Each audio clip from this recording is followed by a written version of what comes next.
Hello friends, welcome to our channel lunch box.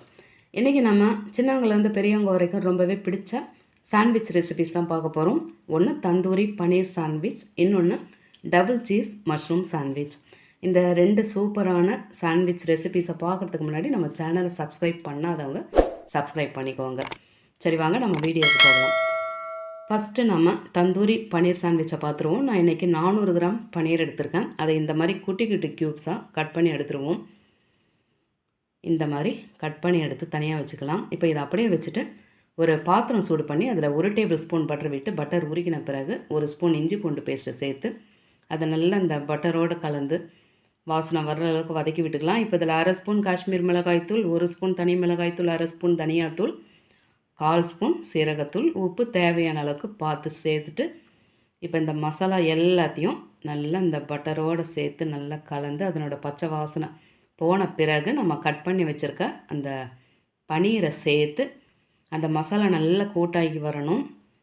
இதுக்கு மேலே மசாலா சேர்க்க வேண்டாம், ரொம்ப ஸ்ட்ராங்கான மசாலாவாக இருந்தால் நல்லா இருக்காது.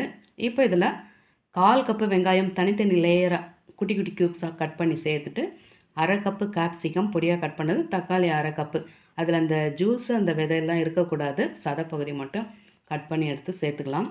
இதெல்லாம் வதங்கணும்னு அவசியம் கிடையாது. இதை வந்து சாலட் மாதிரி நம்ம சாப்பிட்றது தான். அதனால் இது கொஞ்சம் பச்சையாகவே இருந்தாலும் நல்லாயிருக்கும். அதனால தான் நம்ம லாஸ்ட்டாக சேர்க்குறோம். இப்போ இதில் நடுவில் கொஞ்சம் போல் இந்த மாதிரி ஸ்பேஸ் விட்டுக்கலாம். அப்போ தான் அந்த நம்ம எரிச்ச அந்த கறி துண்டு வைக்கிறதுக்கு கரெக்டாக இருக்கும். இந்த பக்கம் நல்ல கறி துண்டு சூடாக ரெடியாக இருக்குது. நல்ல இந்த நெருப்பு கட்டி ரெடியான பிறகு இந்த மாதிரி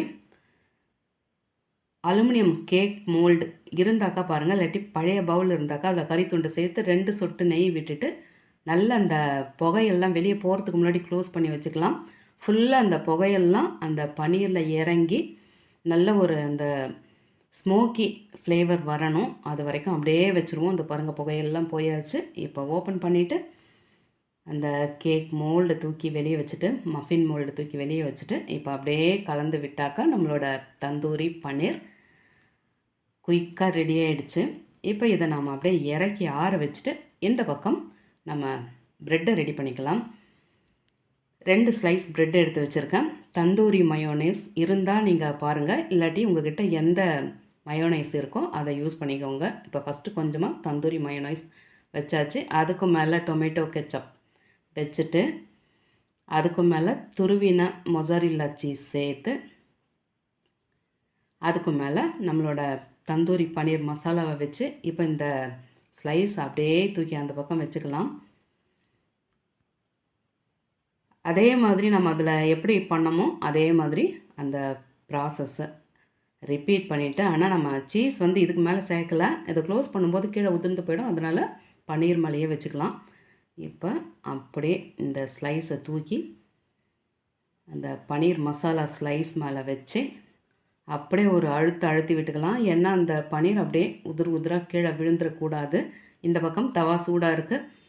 எந்த அளவுக்கு வேணுமோ பட்டர் அந்தளவுக்கு நல்லா ஸ்ப்ரெட் பண்ணி விட்டுட்டு அடுப்பை நல்லா ஹையில் வச்சு நல்லா அழுத்தி பிடிச்சி ஒரு 3-4 நிமிஷம் அப்படியே வச்சுக்கலாம். அப்போ தான் நல்ல ஈவனாக ஒரே கலரில் இந்த மாதிரி டோஸ்ட் ஆகி வரும். அதே மாதிரி இந்த சைடு திருப்பி போட்டு அடுப்பை ஹையிலே இருக்கட்டும். ஒரு 3 நிமிஷத்துக்கு நல்லா அழுத்தி இந்த மாதிரி ப்ரெஸ் பண்ணி விட்டோம்னாக்கா இந்த சாண்ட்விச் ஒரே மாதிரி டோஸ்ட் ஆகி வரும். இது வந்து சாண்ட்விச் மேக்கரில் பண்ண முடியாது. உள்ளே இவ்வளோ ஃபில்லிங் இருக்கும்போது நல்லா நம்ம ப்ரெஸ் பண்ணோன்னாக்கா அது உள்ளே இருக்கிறதெல்லாம் வந்து அப்படியே பிதுங்கி வெளியே வந்துடும். அதனால் தவாவில் தான் டோஸ்ட் பண்ண முடியும். நம்மளோட தந்தூரி பன்னீர் சாண்ட்விச் ரெடி ஆகிடுச்சு.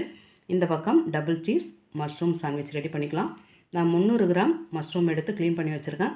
அதே மாதிரி பாத்திரம் சூடு பண்ணிவிட்டு 1 டேபிள் ஸ்பூன் பட்டர் விட்டு பட்டர் உருகின பிறகு இதில் 1 டேபிள் ஸ்பூன் துருவின பூண்டு சேர்த்து நல்ல வாசனை வர்ற அளவுக்கு இதை அப்படியே வதக்கி விட்டுருவோம். சூப்பராக இருக்கும். இந்த பட்டரோடு சேர்த்து வதக்கும்போது நல்ல இந்த பூண்டு வந்து கலர் மாதிரி வந்திருக்கு. இதில் கட் பண்ணி வச்சுருக்கேன் அந்த மஷ்ரூம் சேர்த்து 1/4 ஸ்பூனுக்கும் குறைவாக உப்பு சேர்த்து நல்லா கலந்து அப்படியே அது வதக்கிட்டு அப்படியே விட்டுக்கலாம். அடுப்பு ஸ்லோவாக வச்சு இதை பாருங்கள், தண்ணி எல்லாம் வற்றி மஷ்ரூம் நல்ல ட்ரையாக வதங்கி வந்திருக்கு.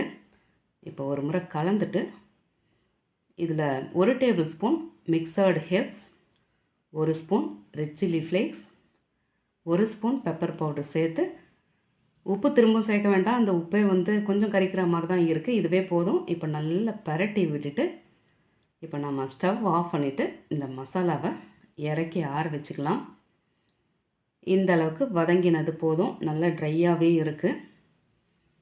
இப்போ இதை அப்படியே வச்சுட்டு இந்த பக்கம் நம்ம அந்த பிரெட் ஸ்லைசஸில் அந்த சீஸ் வந்து வச்சு ரெடி பண்ணிக்கலாம். இந்த மாதிரி சீஸ் ப்ரெட்டை நம்ம எடுத்திருக்கோம். இதிலிருந்து தேவையான அளவுக்கு சீஸ் எடுத்து நல்லா பட்டர் எப்படி நம்ம ஸ்ப்ரெட் பண்ணுவோமோ அதே மாதிரி அந்த பிரெட் ஸ்லைஸில் எல்லா பக்கமும் அந்த சீஸ் பட்டுற மாதிரி நல்லா தடவி விட்டு அதே மாதிரி இந்த ஸ்லைஸ்லையும் அதே மாதிரி தடவி விட்டுக்கலாம்.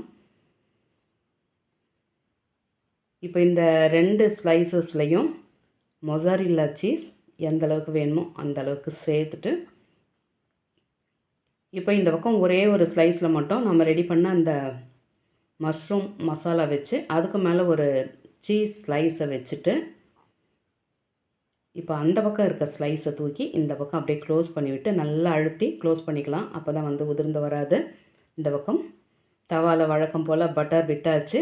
இப்போ பட்டர் நல்லா ஸ்ப்ரெட் பண்ண பிறகு அதே மாதிரி நல்லா அடுப்பை ஹையில் வச்சு அழுத்தி விட்டு ஒரு 3 நிமிஷம் விட்டுக்கலாம்.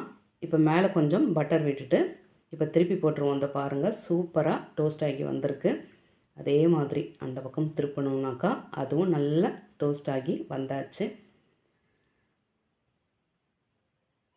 உள்ளே அந்த பட்டர் மட்டும் அந்த சீஸ் மட்டும் நல்லா உருகி வந்தால் போதும். அந்த உள்ளே இருக்க அந்த மசாலாலாம் நல்லா செட் ஆகி வந்துடும். இந்த பாருங்கள் நம்மளோட டபுள் சீஸ் மஷ்ரூம் சாண்ட்விச்சும் சூப்பராக ரெடி ஆகிடுச்சு. கட் பண்ணி வச்சாச்சு. ஃபஸ்ட்டு நம்ம டபுள் சீஸ் மஷ்ரூம் சாண்ட்விச்சை பார்ப்போம்.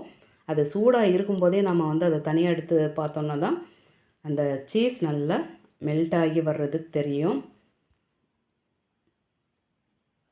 நல்ல அந்த சாஃப்டான மஷ்ரூம் கூட நாம் சேர்த்துருக்க அவ்வளோ சீஸ் பாருங்கள் எவ்வளோ ஜூஸியாக பார்க்கவே சூப்பராக இருக்குது. வாயில் போட்டோன்னா எப்படி இறங்குதுனே தெரியாது. அப்படியே வலுவலுன்னு செம்மையாக போயிடும்.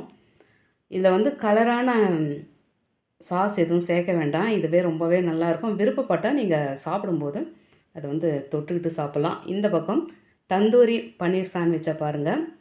இது வந்து கொஞ்சம் ஸ்லிம்மாக தான் இருக்குது. ஏன்னா நம்ம அந்தளவுக்கு இதில் சீஸ் சேர்க்கலை. இதை ஓப்பன் பண்ணி பார்க்கலாம். இது கூட அந்த நம்ம சேர்த்துருக்க அந்த தந்தூரி மயோனைஸ் அப்புறம் இந்த டொமேட்டோ கெச்சப்லாம் சேர்த்து அந்த ஸ்மோக்கி ஃப்ளேவரில் இருக்க அந்த பன்னீரோடு சேர்த்து சாப்பிடும்போது அட்டகாசமாக இருக்குது. ரொம்பவே ஈஸியான செம்ம டேஸ்ட்டான இந்த தந்தூரி பன்னீர் சாண்ட்விச்சையும் டபுள் சீஸ் மஷ்ரூம் சாண்ட்விச்சையும் நீங்களும் செய்து சாப்பிட்டு பசங்களுக்கும் தந்து எப்படி இருந்தது மறக்காமல் கமெண்ட்டில் சொல்லுங்கள். ரெசிபி பிடிச்சிருந்தால் லைக் பண்ணிவிட்டு அப்படியே இந்த வீடியோவை மறக்காமல் உங்கள் ஃபேமிலி அண்ட் ஃப்ரெண்ட்ஸுக்கு ஷேர் பண்ணிக்கோங்க. தேங்க்ஸ் ஃபார் வாட்சிங்.